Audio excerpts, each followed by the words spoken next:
French.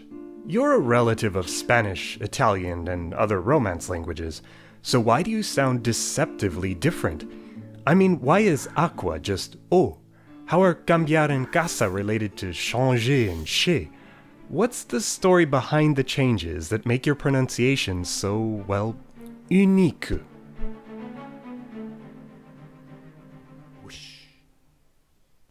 Pardon, let me just find where this starts. Voilà. So say you wanted to create a language that turns out just like French.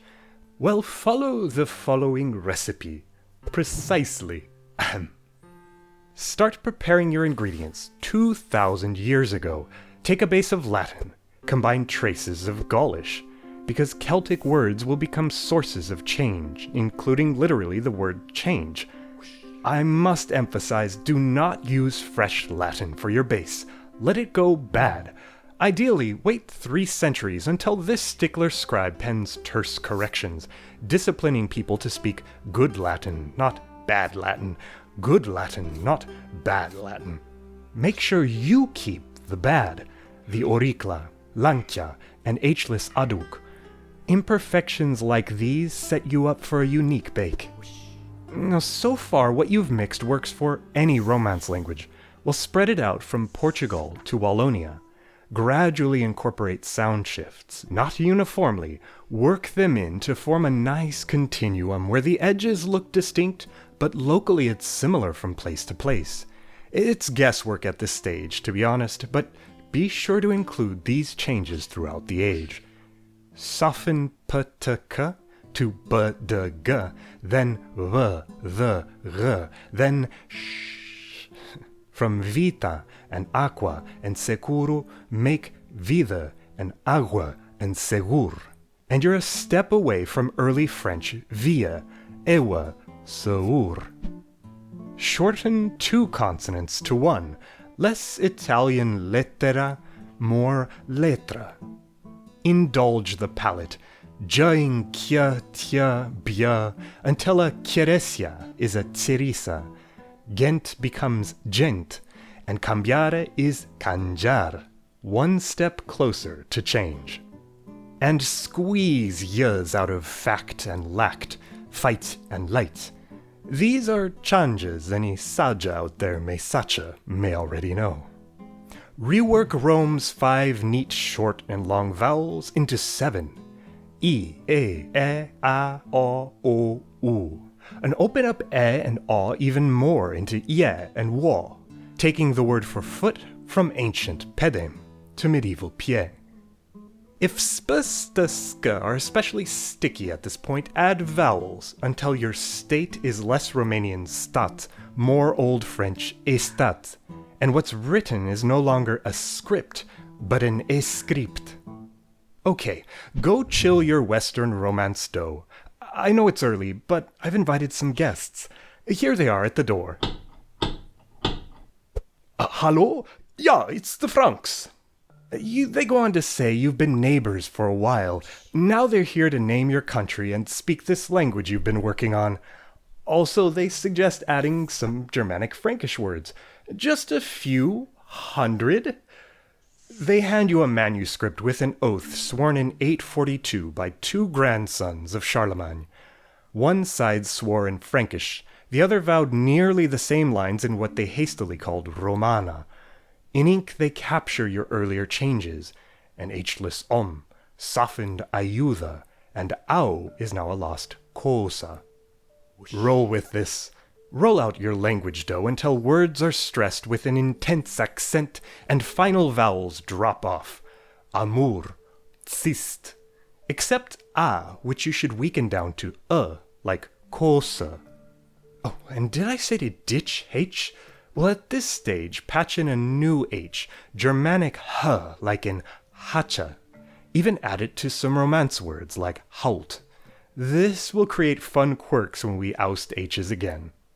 Take the voice out of final consonants, shifting wov to wef and grand to grant.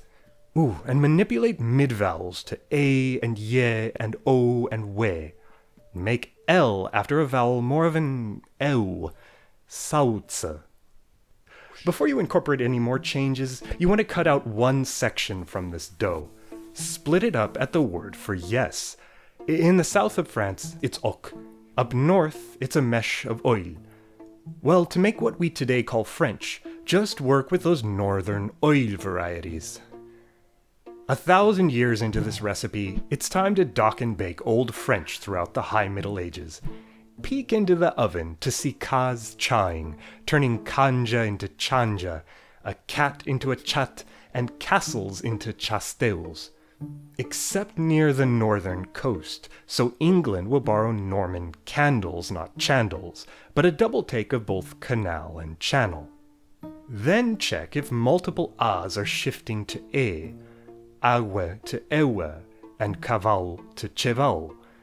It's okay if they go as far as ye, from cap to chef or chief, or a canine chien.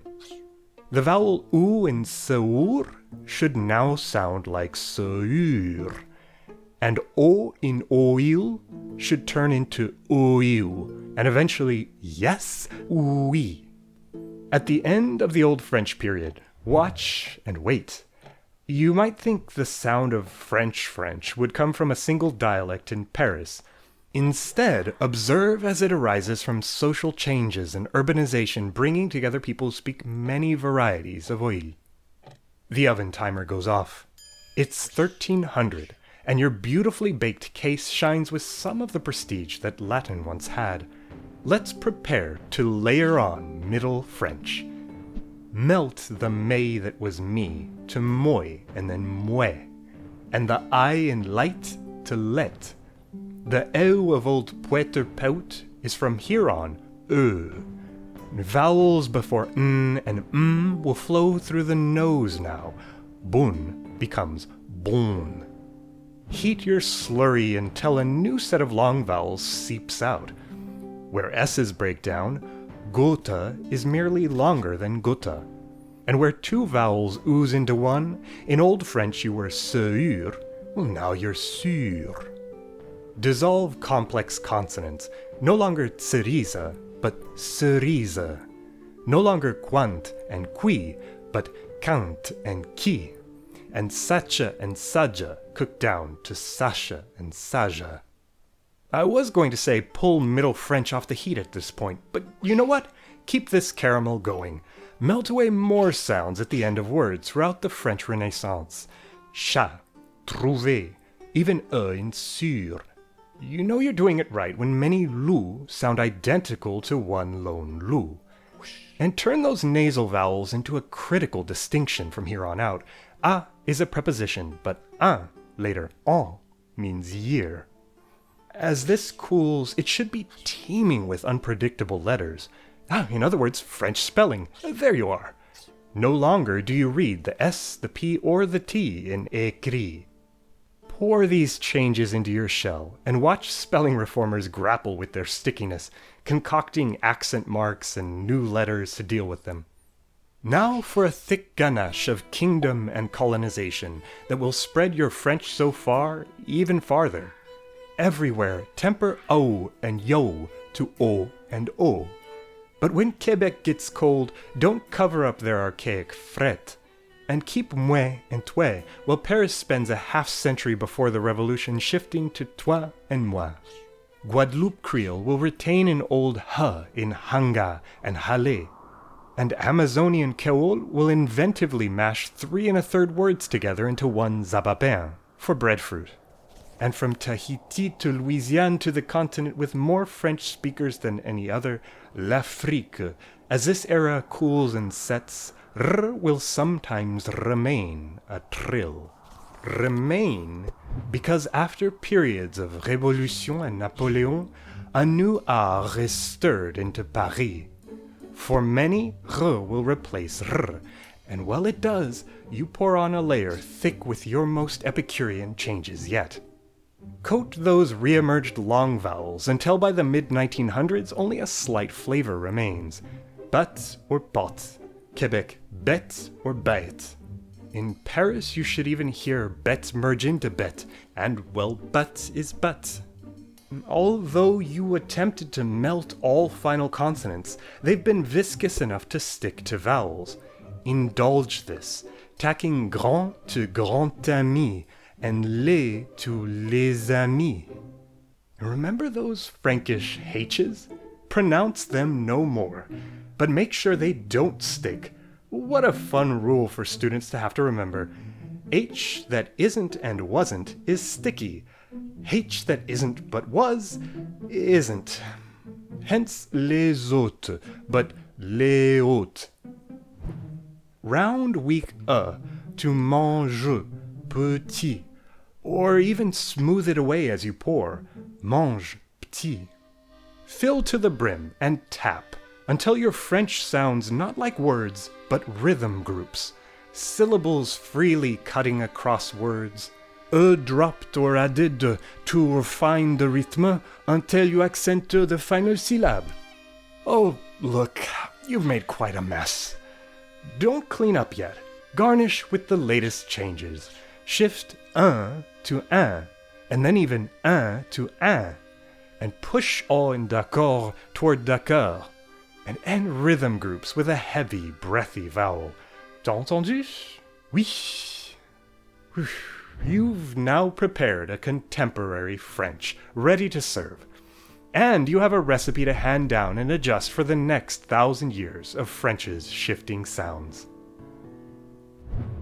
If you're eager to learn more and get into the details, my sources doc is made for you. The names you see now are some of my patrons, for whom I posted thoughts and art during the months it took me to put this together. Thank you for your patient and positive support.